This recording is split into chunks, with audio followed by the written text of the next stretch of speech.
저번 시간에 했던 거 잠깐 3주 전인가요? 했던 거 잠깐 정리하고 아마 다 까먹었을 겁니다. 그래서 한 번 더 정리하고 오늘 말씀 나누도록 하겠습니다. 여러분 뭐 커피 드시거나 물 드시면서 편하게 뭐 피곤하시면 누워서 들으셔도 됩니다. 편하게 들어주시면 좋겠습니다. 네, 말씀 듣듯이 듣지 마시고 그냥 편한 자세로 들어주시면 됩니다. 그 저번 시간에는 세상 권세에 맞서 기도하다. 바른 기도가 어떤 것인지, 세상을 승리할 수 있는 기도가 어떤 것인지를 세 가지로 나누었습니다. 기억나십니까? 첫 번째, 하나님을 찬양하는 기도를 해야 됩니다. 라고 말씀을 드렸습니다. 하나님을 찬양한다는 것은 이 기도가 내 뜻이 아니라 하나님의 뜻대로 되기 위함이다 라고 고백이 담겨져 있다. 그러므로 하나님을 찬양하는 기도가 가장 중요하다. 하나님 찬양하는 기도를 먼저 해야 된다라고 말씀을 드렸습니다.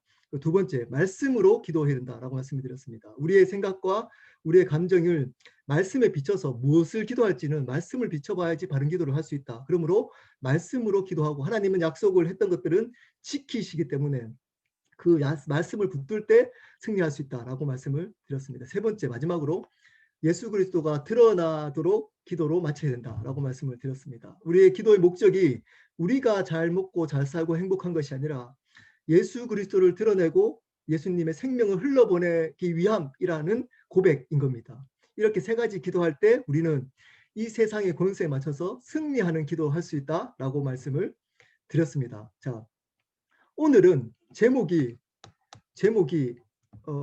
멋있습니다. 제목을 꼭 기억해 주시면 다른 거는 기억 못해도 제목만 기억하셔도 됩니다. 오늘은 제목만 잘 기억하셔도 저는 만족합니다. 제목이 이겁니다. 마땅한 권리를 기꺼이 내려놓다. 제가 한 번 더 말씀드리겠습니다. 마땅한 권리를 기꺼이 내려놓다. 라는 제목으로 하나님 말씀 나누도록 하겠습니다. 저는 대학교 1학년 때 갑자기 저희 집이 쫄딱 망했습니다. 기숙사에서 이제 운동을 하고 기숙사에서 이제 다른 사람들하고 TV를 보고 있는데 9시 뉴스에 우리 집 이야기가 나오는 거예요. 깜짝 놀랐습니다. 그때 당시에 가장 큰 사기 사건 중에 하나로 소개하면서 저희 집 익숙한 이름을 이야기하면서 저희 집 사기 사건이 나왔습니다. 그때 저희 재산이 그만큼 많은지 몰랐습니다. 망하고 나서 그만큼 재산이 있다는 것을 알게 되었습니다. 300억을 날렸습니다. 그래서 집에 전화를 했더니 그때는 삐삐도 있는 것도 아니고 뭐 핸드폰, 셀폰이 있는 것도 아니고 전화했더니 난리가 났었습니다. 네. 갑자기 빚쟁이들이 다리 닥쳐가지고 빨간 딱지를 붙이고 있다라고 얘기를 하더라고요. 그리고 갑자기 저희 집이 쫄딱 망했습니다. 저희 집이 대구에서 꽤 큰 부자였는데 저희 집 재산을 관리해 주던 변호사 출신의 분이 저희 아버님이 형처럼 제가 큰아버지라고 얘기했던 그분이 사기를 쳐서 저희 집 재산을 쫄딱 이제 사기를 친 거죠. 그래서 한꺼번에 그 재산이 다 날아가게 되었습니다. 그래서 저희 집이 풍지박산이 났습니다. 저희 어머니는 알코올 중독자가 되시고 아버님은 원래 장애인이신데 돈이 있어서 그래도 버텼었는데 돈이 날아가니까 갑자기 최상의 계급에서 세상적으로 최하 계급으로 떨어지게 됐습니다. 한국에서 장애인으로 살아가기 쉽지 않잖아요. 귀가 안 들리시고 그리고 또 돈이 없으시니까 일을 하시다가 쓰러지셔가지고 허리 마비가 오셔서 6개월 동안 병원에 있다가 한쪽 다리에 지금도 저십니다. 귀 안 들리시고 다리를 저시는 장애인이 되셨습니다. 그리고 나서 제가 그 시간을 보내면서 깨달아진 게 있습니다. 아마 제뿐만 아니라 저희 형제들도 그런 생각을 했을 겁니다. 제 남동생은 아직도 그 생각을 가지고 있습니다. 어떤 생각일까요? 두 가지 생각을 했습니다. 두 가지 생각. 두 가지. 세상에 믿을 놈 없다. 절대 사람은 믿으면 안 된다. 그리고 두 번째는 예수 믿더라도 돈은 있어야 된다. 예수 믿더라도 돈은 있어야 된다. 라는 생각을 가졌습니다. 쉽지 않았습니다. 지금도 사실은 제가 제 아내만 아는 비밀이 하나 있습니다. 여러분께 공개합니다. 지금도 저는 돈을 잘 못 씁니다. 제 스스로 저를 위해서 쓴 돈이 거의 없습니다. 저는 결혼하고 나서도 제가 제 스스로 옷을 사본 적도 없고 제 스스로 신발을 사본 적도 한 번도 없습니다. 제 스스로 저를 위해서 쓴 돈이 없습니다. 모든 옷들은 그 드래프트 그러니까 벼룩시장이죠. 거기 가서 1불, 2불 뭐 이런 양복도 2불, 3불 이렇게 주고 산 겁니다. 한국 돈으로 3,000원, 뭐 5,000원 이렇게 주고 산 겁니다. 뭐 지금 좀 괜찮다고 하는 옷들은 다 아내가 사줬거나 선물 받은 겁니다. 양복도 그렇고. 네, 그래서 사실은 제가 힘들었잖아요. 얼마 전에. 네, 그래서 재정이 저는 쓰질 못하겠다. 그러니까 뭐 이제 머릿속에서는 이제 은혜를 받으니까 남 쓰는 것은 아깝지 않고 저희 근데 아직도 평강이나 와이프는 제가 쓰지 못하니까 부담스러워합니다. 여전히 저 안에는 그 생각이 있습니다. 그래도 돈 있어야 되지 않겠나? 라는 생각이 목사이지만 그런 상처를 받고 힘들어 보니까 또 미국 와서도 또 요 근래 또 한번 또 크게 제가 또 상처받고 나니까 그 생각을 가지게 되었습니다. 그래도 돈이 있어야지. 목사이지만 돈이 있어야 되지 않겠나? 목사이지만 기본적인 돈은 있어야지 무시당하지 않지. 이 생각이 솔직히 있습니다. 혹시 여러분들도 저와 같은 생각으로 지금 이 자리에 계시지 않습니까? 혹시 살아가고 계시지 않습니까? 오늘 말씀의 내용은 아주 심플합니다. 간단합니다. 예루살렘 공동체에 성도들이 은혜를 받아서 자기의 것을 팔아서 사도들 발 앞에 내어놓는 장면입니다. 이 내용이 다입니다. 이것을 보면서 내용은 굉장히 간단하지만 사실은 쉬운 내용은 절대 아닙니다. 절대 아닙니다. 자기 자신의 소유물을 하나님께 드린 사건입니다. 근데 돈은 이 세상에서 가장 큰 파워를 가지고 있습니다. 그렇기 때문에 내용은 심플하지만 그 내용을 받아들이기는 어렵습니다. 사실 쉬운 일은 아닙니다. 이 땅에서 가장 큰 영향력을 발휘하는 것이 바로 돈, 물질입니다. 돈으로 안 되는 것이 여러분 이 세상에 있을까요? 여러분 돈으로 안 되는 것이 이 세상에 있을까요? 그러면 정답을 얘기하겠죠. 도덕적으로. 있습니다. 사랑은 돈으로 사지 못하지 않습니까?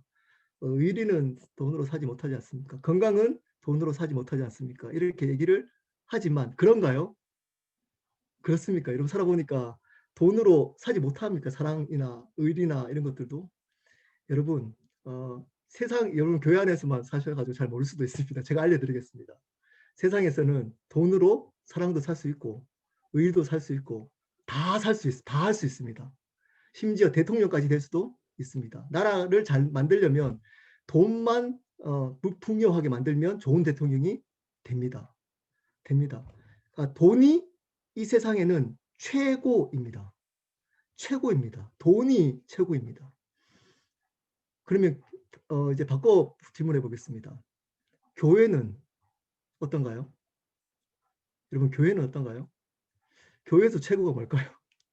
교회에서 이렇게 또 대답하겠죠. 순수하신 분이 여기 또 이 시간에 또 이 정도 이렇게 나오신 분들이면 신앙이 또 순수하신 분이시지 않습니까? 열심히 하나님이 최고이시죠. 이렇게 얘기할 겁니다. 네. 실질적으로 교회에서 그렇게 고백은 합니다. 근데 크게 되려면 필요한 게 뭘까요? 돈입니다. 돈. 큰 예배당을 지으려면 필요한 게 뭘까요? 네, 돈입니다. 선거를 하면 이제 목사님들 사이에서 총회장 선거를 할 때 필요한 게 뭘까요? 네, 돈입니다. 여러분 편안하게 목사님이 설교만 열심히 하고 집중하려면 뭐가 있어야 될까요? 네, 돈입니다. 돈 있으면 목사님들 편안하게 설교만 준비할 수 있습니다. 네, 설교만 다른 일 하지 않고 지금 저희 이제 미국은 80%가 조그만 교회이거든요. 그분들은 다 일을 하면서 이제 목회도 합니다. 예, 돈이 있으면 말씀과 기도로만 집중할 수 있습니다. 네. 죄송합니다. 이 목사가 믿음이 없어가지고 이런 얘기를 해서. 근데 현실이랍니다. 그리고 현실이기도 합니다. 네, 쉽지 않습니다. 돈의 문제는 사실 쉽지 않습니다. 그래서 성경은 재물이 있는 곳, 물질이 있는 곳에 마음이 있다라고 얘기를 합니다. 물질을 어떻게 쓰느냐를 보면 그 사람의 주인이 누구인지가 정확하게 드러납니다. 예, 물론 물질을 많이 쓴다고 그 사람의 신앙이 있는 것은 아닙니다. 착각하시면 안 됩니다. 11조 열심히 하고 헌금 많이 하고 물질을 많이 봉사한다고 그 사람의 신앙이 있는 것은 절대 아닙니다. 근데 바른 신앙을 가진 사람들은 반드시 물질을 바르게 헌신적으로 쓰게 되어져 있습니다. 있습니다. 자, 오늘 말씀을 통해서 과연 어떻게 물질을 쓰는 것이 자기 것으로, 물질을 자기 것으로 여기지 않고 하나님 것으로 여기는지를 알아보도록 하겠습니다. 여러분, 그럼 어떻게 하면 물질을 내 것으로 여기지 않고 하나님 것으로 바르게 사용할 수 있을까요? 한 가지만 기억하시면 됩니다. 예수님을 위해서 권리를 포기해야 합니다. 오늘 제목으로 말하자면 마땅한 권리를 기꺼이 포기할 수 있어야 합니다. 자, 32절 말씀 제가 읽겠습니다. 32절. 믿는 무리가 한 마음과 한 뜻이 되어 모든 물건을 서로 통용하고 자기 재물을 조금이라도 자기의 것이라고 하는 이가 하나도 없더라. 자, 하나님은, 여러분 질문하겠습니다. 여러분 한번 질문에 대답해 보십시오. 하나님은 물질의 개인 소유를 허락하시는 분이십니까? 허락하지 않으신 분이십니까? 물질의 개인 소유를 하나님은 허락하실까요? 하지 않을까요? 다 하나님 거라고 하면서 무조건 다 하나님 바쳐라 이렇게 할까요? 여러분의 물질에 있는 개인의 소유를 허락하실까요? 안 하실까요? 허락하시는 분입니다. 오늘 말씀 볼까요? 이렇게 얘기합니다. 서로 통용하고 자기 재물이라고 표현합니다. 자기 재물. 재물의 소유격을 자기라고 인정해주고 있습니다. 구약 출애굽기 22장에도 하나님은 분명히 개인의 소유를 인정합니다. 레위기도 보면 하나님은 땅, 재산, 물건, 가축에 관한 소유를 인정해 주시고 그 소유를 침해하는 자들에게 구체적인 처벌이나 배상을 요구합니다. 합니다. 그러므로 하나님은 개인이 열심히 바르게 돈을 벌어서 내 마음대로 쓰는 것에 대해서 허락하시는 분이십니다. 정당하게 돈을 벌었다면 그 돈을 내가 원하는 대로 쓸 수 있는 권리를 하나님은 주신 겁니다. 여러분 이것을 부인하시면 큰일 납니다. 왜냐? 그러면 교회의 말씀을 사회주의적인 사고로 바라보는 겁니다. 하나님은 우리의 개인 소유를 인정하십니다. 여러분 열심히 돈을 벌어가지고 좋은 차 모는 것 좋습니다. 자기가 열심히 벌어 좋은 차, 좋은 집 사는 것 좋습니다. 저도 좋은 집 살았으면 좋겠습니다. 살아보니까 좋았습니다. 예, 돈을 열심히 벌어서 좋은 옷 입는 것 나쁜 것 아닙니다. 좋은 겁니다. 좋은 겁니다. 좋은 신발 사는 것 좋은 겁니다. 좋은 장소에 여행 가는 것 더 좋은 겁니다. 네, 가족들 여행 가는 거 좋은 겁니다.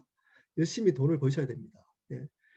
그렇게 쓰는 것 하나님 그거에 대해서 정죄하거나 틀리거나 그거에 대해서 판단하지 않습니다. 여러분 그거 가지고 판단하시면 안 됩니다. 저 어떻게 예수 믿는 사람이 저렇게 벤츠를 몰고 다니지? BMW를 몰고 다니지? 아니 저렇게 예수 믿는 사람들이 저렇게 좋은 집에 살지? 네, 좋은 집 살 수 있습니다. 열심히 벌어서. 그리고 물질을 하나님 또 그 사람에게 주실 수도 있는 겁니다. 그거 가지고 판단하시면 큰일 납니다. 이거에 대해서 쓸 수 있다. 하나님이 인정한다라는 것을 가지는 것이 성경적인 태도입니다. 자, 그런데가 무섭지 않습니까? 그런데 오늘 말씀에는 이렇게 나오고 있습니다. 자기 재물을 조금이라도 자기 것이라고 하는 이가 하나도 없더라. 자, 이게 문제가 생기는 겁니다. 하나님이 허락하신 그거를 자기 것이라고 여기는 사람이 하나도 없다는 겁니다.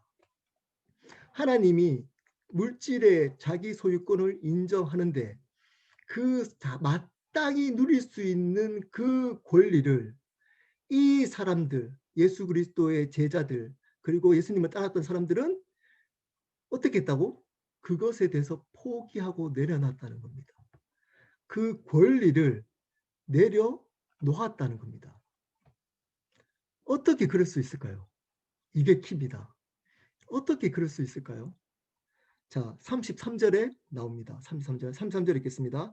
사도들이 큰 권능으로 주 예수의 부활을 증언하니 무리가 큰 은혜를 받아. 자, 사도들이 그 전에 했던 것이 있습니다. 뭘까요? 주 예수의 부활을 증언했습니다. 목사님으로 말하면 사도들이 주 예수의 부활을 설교한 겁니다. 그 말씀을 가르친 겁니다. 자, 이렇게 가르치지 않았습니다. 물질을 하나님께 드려야지 신앙이 좋은 겁니다. 여러분, 드리십시오. 헌신하십시오. 이렇게 설교하지 않았습니다. 여러분, 11조 드리는 것이 마땅한 성도의 합당한 행위입니다. 11조 드리십시오. 이렇게 설교한 것 아닙니다. 물질이 있는 곳에 마음이 있습니다. 여러분, 마음을 드리려면 물질을 드리는 겁니다. 라고 설교하지 않았다는 겁니다. 여러분, 어떻게 설교했다고요? 주 예수님이 부활했다는 겁니다. 부활했다는 겁니다. 예수님이 부활하셨다는 겁니다. 복음에는 저희 이제 새로운 삶 이제 기대함으로 이제 시작했습니다. 하면 십자가와 부활에 대해서 제가 자세하게 또 나눌 겁니다. 오늘은 간단하게만 나누겠습니다. 복음에는 두 가지가 있습니다. 십자가와 부활, 복음의 키입니다. 근데 십자가의 이야기는 많이 이야기합니다. 한 7, 80% 십자가 얘기를 합니다. 근데 부활은 부활절에만 이야기를 하는 경향이 있습니다. 부활절에만. 부활이 십자가만큼 중요합니다. 이들은 부활을 경험하고 나서 바뀐 겁니다. 요한복음 혹시 성경책 가지고 계시면 요한복음 2장 22절 말씀 10조 222 요한복음 222 2장 22절입니다. 좀 찾으시면 좋을 것 같습니다. 요한복음 2장 22절입니다. 제가 읽겠습니다. 요한복음 2장 22절.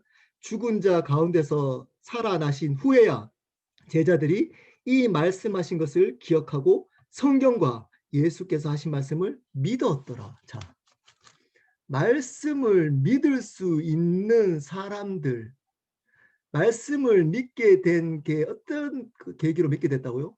부활하신 예수님을 만난 후에야 예수님이 하신 말씀을 믿게 되었다는 겁니다. 여러분이 왜 말씀이 안 믿겨질까요? 말씀을 읽는데 책처럼 그냥 머리로만 이게 말씀이 읽어도 왜 안 믿어질까요? 안 믿어질까요? 그건 여러분의 지식이 부족해서 그런 것이 아닙니다. 성경 공부 열심히 안 해서 그런 것 아닙니다. 왜 그럴까요?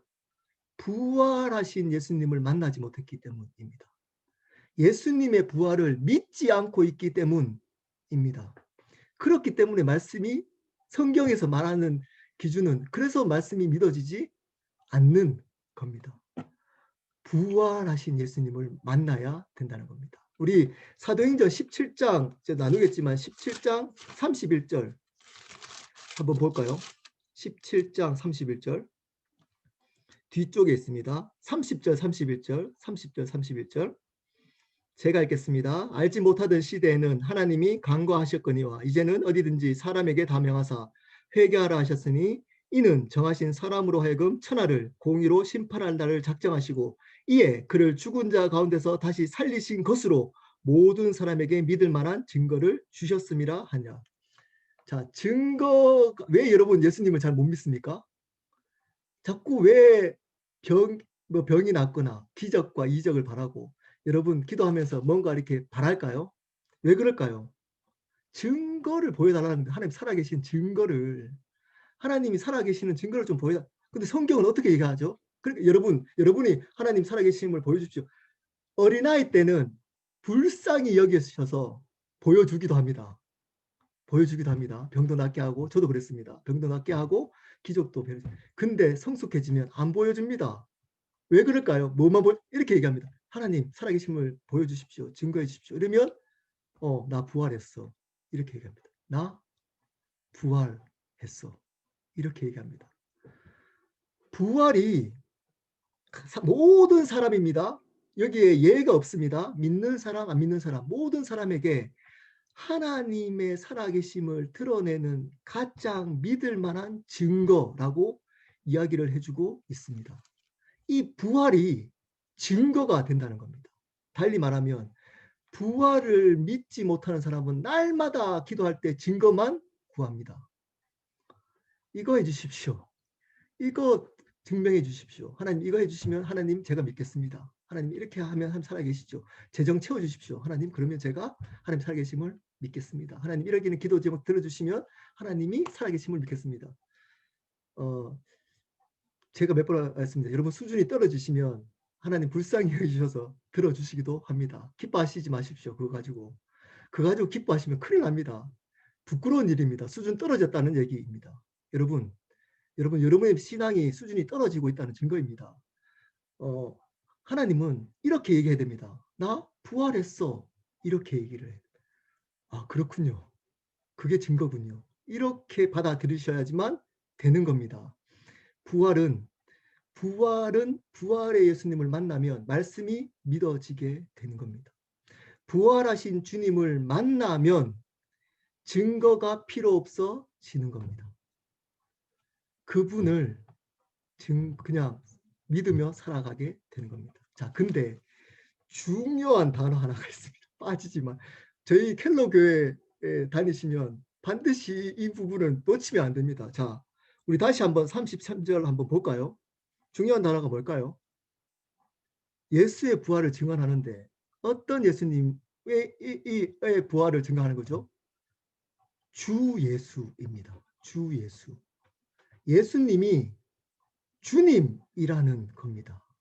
그분이 주님으로 부활했다는 겁니다. 그분이 우리의 기도 제목을 들어줄 지니처럼 들어줄 분으로 부활한 게 아니고 그분은 주님으로 우리의 삶 앞에 부활하고 계신 겁니다. 주님으로. 주 예수의 부활을 증언하니 그들이 큰 은혜를 받았습니다. 여러분 어떤 것으로 큰 은혜를 받으십니까? 여러분들은 말씀 들을 때 은혜 받았어요 할 때 어떨 때 은혜 받습니까? 대부분 여러분의 주인된 삶에 도움이 될 때, 다시 말씀드립니다. 여러분의 삶의 주인 돼서 살아갈 때 도움이 되는 어떤 지혜나 깨달음이 있을 때 혹시 큰 은혜 받는다고 얘기하고 있지 않습니까?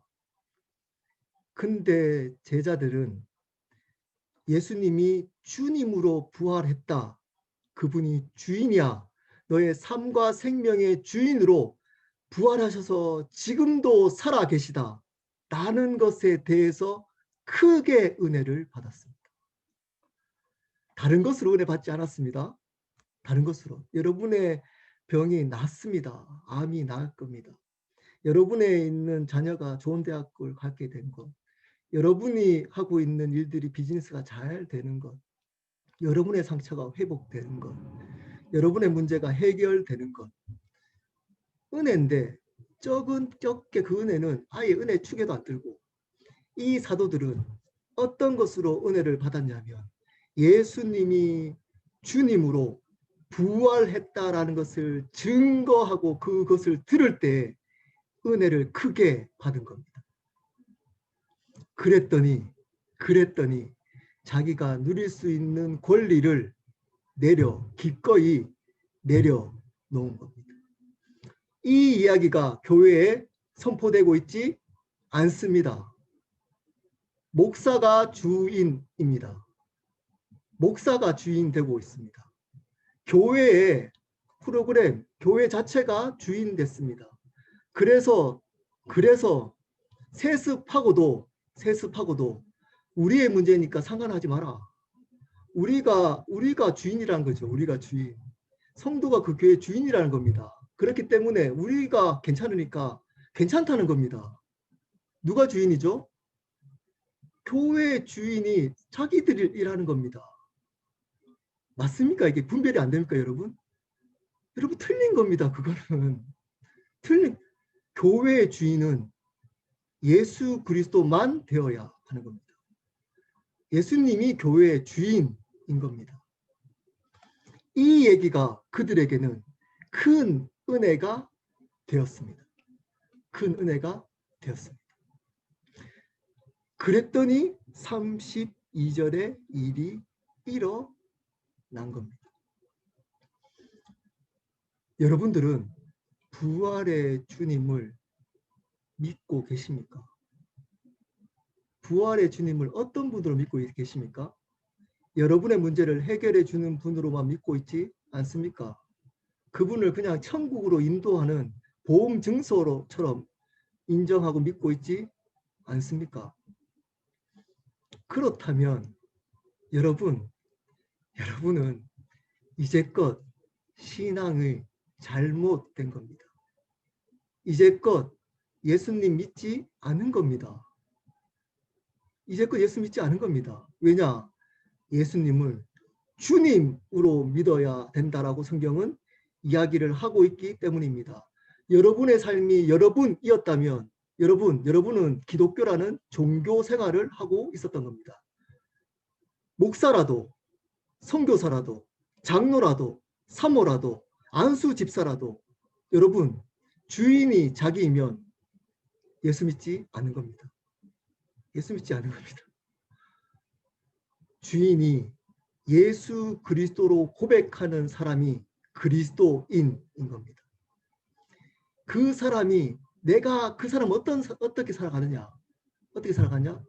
마땅히 누릴 수 있는 권리를 기꺼이 내려놓으면서 살아가는 겁니다. 내 생명을 내 것처럼 마땅히 누릴 수 있습니다. 하나님 주셨잖아요. 근데 그 생명을 기꺼이 주인 대신 하나님 앞에 내려놓습니다. 내가 가지고 있는 시간, 마땅히 내가 마음대로 할 수 있지 않습니까? 그 시간을 기꺼이 하나님께 내려놓고 살아가는 겁니다. 하나님이 인정한 물질, 당연히 내가 누릴 수 있습니다. 근데 그것을 기꺼이 하나님 앞에 내려놓습니다. 자, 이 사람들이 어떻게 물질을 사용했을까요? 이 주 예수의 부활로 은혜 받았던 사람들은 물질을 어떻게 사용하는지를 그 다음 34절, 35절에 나옵니다. 우리 34절, 35절 한번 볼까요? 34절부터 제가 읽겠습니다. 그 중에 가난한 사람이 없으니 이는 밭과 집이 있는 자는 팔아 그 판 것의 값을 가져다가 35절입니다. 사도들의 발 앞에 두매 그들이 각 사람의 필요를 따라 나누어 줍니다. 사람의 필요에 따라 재정을 흘러 보내게 됩니다. 주 예수의 부활로 은혜 받았던 사람, 큰 은혜 받은 사람들은 예수님이 주인으로 바뀐 사람들은 자기의 물질을 필요한 사람에게 필요한 곳에 흘러 보내면서 살아간다는 겁니다. 자기를 위해서 사용하는 것이 아니고 필요한 곳에 흘러 보내면서 살아간다는 겁니다. 필요를 보고 하나님의 필요, 누구의 필요가 하나님의 필요를 보고 그 하나님의 필요를 채워가며 재정으로 채워가며 살아간다는 겁니다. 물질은 흘러 보내는 겁니다. 물질을 가지고 모으는 것이 아니고 물질은 흘러 보내야 하는 겁니다. 물질을 가지고 있으면 썩습니다. 냄새 납니다. 아니면 냄새 나는 곳에 사용합니다. 물질을 가지고 있으면. 제가 이 말은 여러분 오해 안 하셔도 좋을 것 같습니다. 오해하시면 안 됩니다. 저축하지 말라, 알뜰히 모으지 말라, 그런 뜻 아닙니다. 제가 말씀드렸지만 열심히 저축하고 열심히 모으는 것 성경적이라고 말씀드렸습니다. 여러분 미래를 위해서 저축도 하고 모으기도 하십시오. 근데 그것 이상 여러분의 그거 알잖아요. 어느 정도가 여러분 그 정도인지 여러분 아시잖아요. 그 나머지 있는 재정을 여러분 어떨 때 사용하나요? 어디 때 사용하나요? 대부분 자기 만족을 위해서 사용하는 겁니다. 자기 육체의 만족을 위해서 더. 여러분 그 더 하지 마시고 그 재정을 흘러 보내는 겁니다. 흘러 보내야지 생명이 흘러가는 곳에 생명이 일어나는 겁니다. 재정은 물과 같습니다. 흘러가야지만 생명이 일어나고 썩지 않는 겁니다. 근데 흘러가지 않으면 재정은 썩은 냄새가 나기 시작합니다. 교회가 교회 안으로 모으기 시작하고 자기 교회만을 위해서 사용하는 그 교회는 냄새가 나기 시작합니다. 화려한 예배당이 있어도 냄새 납니다. 거기에는 냄새가 진동하기 시작합니다. 물질은 주인 대신 물질은 흘러 보내야 되는 겁니다. 성도분들이 종종 저에게 이런 질문을 합니다. 제가 오늘 처음으로 물질에 대한 설교를 이제 했습니다. 근데 이제 제가 조금 설교도 스트릭하고 말씀도 있는 그대로 나누니까 제 생각을 알고 싶었던 것 같습니다. 그래서 이런 질문들을 종종 합니다. 11조 꼭 해야 합니까? 교회는 왜 이렇게 물질에 대해서 강조하는 겁니까? 돈이 없으면 제대로 교회 다닐 수 없습니까? 일단 답부터 얘기를 하도록 하겠습니다. 제 생각입니다. 이것은 교회마다 목사님마다 틀릴 수 있습니다. 제 생각을 말씀드리겠습니다. 단답형으로 말씀을 일단 드리겠습니다. 11조 꼭 하지 않아도 괜찮습니다. 교회 물질을 강조한다면 건강한 교회 아닙니다. 돈이 없어도 교회 잘 다닐 수 있습니다. 있습니다. 그 이유에 대해서 자세하게 나중에 또 11조에 대해서 제가 또 제 생각을 나누도록 하겠습니다. 다 나누지는 못하겠지만 오늘 말씀을 가지고 물질에 대한 본질적 대답을 제가 드리도록 하겠습니다. 하나님께서는 분명히 우리의 물질에 대한 소유를 인정해 주신다고 얘기를 했습니다. 우리가 노력한 만큼 바르게 물질을 모았다면 여러분을 위해서 사용하는 것, 좋은 차, 좋은 옷, 좋은 집 사는 것 좋습니다. 좋은 곳에 여행 가는 것, 좋은 카페 가고 좋은 음식 먹는 것 좋습니다. 너무 안 쓰는 것보다 그게 더 좋은 거 민주적으로 그리고 자본주의적으로 돈을 써야 되는 것이 맞습니다. 교회가 사회주의가 되면 안 됩니다. 그것은 틀린 생각입니다. 근데 반드시 기억해야 할 것이 있습니다. 근데 반드시 기억해야 될 것이 있습니다. 오늘 말씀에 제자들처럼 예수님이 주인 되어서 지금도 우리 앞에 살아 계시다라고 믿는 사람들은 우리의 권리를 당연히 누려야 될 우리의 권리를 하나님 앞에 기꺼이 드렸다는 겁니다. 드렸다는 겁니다. 왜 그럴까요? 앞에서 제가 단서를 달았잖아요. 주인이 바뀌었기 때문입니다. 그들의 삶의 주인이 바뀌었기 때문입니다. 다르게 말해볼까요? 이 얘기를 아주 쉽게 얘기해볼까요? 그리스도인이 되었기 때문입니다. 그리스도인이 되었기 때문입니다. 이걸 또 한번 다르게 말하면 그리스도인이 되지 않는 사람들은 물질을 자기를 위해서만 사용합니다.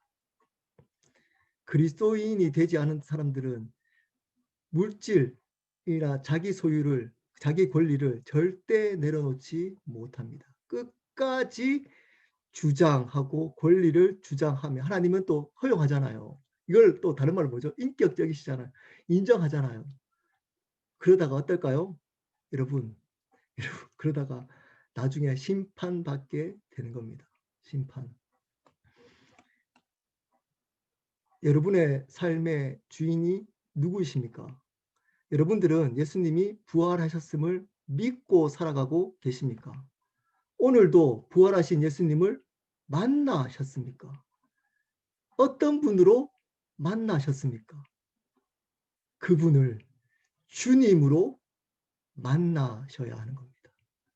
그분을 나의 삶과 생명의 주인으로 만나셔야만 하는 겁니다. 그래야 우리가 누릴 수 있는 마땅한 권리를 기꺼이 하나님 앞에 오늘 제자들처럼 내려놓을 수 있습니다. 말씀을 마무리하도록 하겠습니다. 한국 뉴스에 보면 종종 부모님 재산을 놓고 형제들이 소송을 거는 일들이 있습니다. 제가 이걸 보면서 이 말씀을 으로 한번 적용해서 한번 재밌게 한번 표현해 봤습니다. 여러분 한번 들어보십시오. 우리 안에도 두 사람들이 싸우고 있습니다. 재산권 소송이죠. 재산권으로 서로 싸웁니다. 한쪽은 인간들의 변호사입니다. 이렇게 주장합니다. 이것은 잠도 안 자고 먹지도 않고 쉬지도 않고 열심히 벌었던 돈인데, 아니 그러면 당연히 너가 누려야 되지 않나. 여러분이 당신이 누려야 됩니다. 이거는 당연히 누려야 될 권리입니다. 아니 길 가는 사람에게 물어보십시오. 이렇게 열심히 벌어서 정당하게 쓰는 거 가지고 뭐 잘못했다고 그럽니까? 당연히 우리 쪽에 승리를 자신합니다. 이렇게 얘기합니다. 한쪽에 예수님의 변호사가 이렇게 얘기합니다. 맞습니다. 당신의 의뢰인처럼, 인간의 의뢰인처럼 열심히 번 돈 열심히 쓸 수 있습니다. 써도 됩니다. 근데 이것을 기억해야 합니다. 예수님이 부활하셔서 지금도 여러분의 주인으로, 주님으로 살아 계십니다. 그것을 기억해야 합니다. 그러므로 이 물질의 주인도 하나님이신 겁니다. 그래서 하나님을 위해서 이 물질은 쓰여져야만 하는 겁니다. 사랑하는 여러분, 이 물질 소송, 이 소송권 분쟁에서 여러분들은 어디 쪽에 승리를 하고 계십니까? 날마다 이 싸움들은 우리의 내면 안에 날마다 싸우고 있습니다. 당연한 권리야. 하지만 권리를 내려놓아야 된다. 왜냐? 너의 주인이 나 예수 그리스도야. 라는 싸움들은 날마다 합니다. 오늘 가장 중요한 그 힘, 능력, 물질을 이야기를 했습니다. 여러분 물질뿐만 아닙니다. 여러분의 많은 부분에 이 싸움들을 하고 있습니다. 마땅히 누릴 수 있는 권리들을 한쪽에서는 계속 주장합니다. 근데 대부분은 이 주장을 따라 살아갑니다. 어떤 것을 입고? 종교적 색채를 입고 말입니다. 제가 이제 다음 주에 원래 하려고 했는데 다다음 주에 할 거지만, 그래서 겸손해야 된다라고 하는 겁니다. 겉으로 보여지는 그러한 화려한 신앙들을 보여지기식 신앙이 중요하지 않습니다. 내 주인이 정말 날마다 그분을 주님으로 인정하며 날마다 보이지 않는 곳에서, 아무도 몰라주는 곳에서 살아내고 있느냐, 그 사람이 그리스도인인 겁니다. 그 사람이 그리스도인. 날마다 겸손하게 은혜가 아니면 살아갈 수 없음을 고백하는 죄인들이 그리스도인인 겁니다. 죄인. 말은 죄인이라고 하지만 의인으로 살아가는, 많은 자기의를 쌓아가고 있는 사람들. 조심하십시오. 예수님은 다시 오십니다. 그리고 예수님을 여러분 만나게 될 겁니다. 그 앞에서 그 모든 것들은 사라지게 될 겁니다. 사라지게. 오직 예수님을 주인으로 인정했던 것들만 남게 될 겁니다.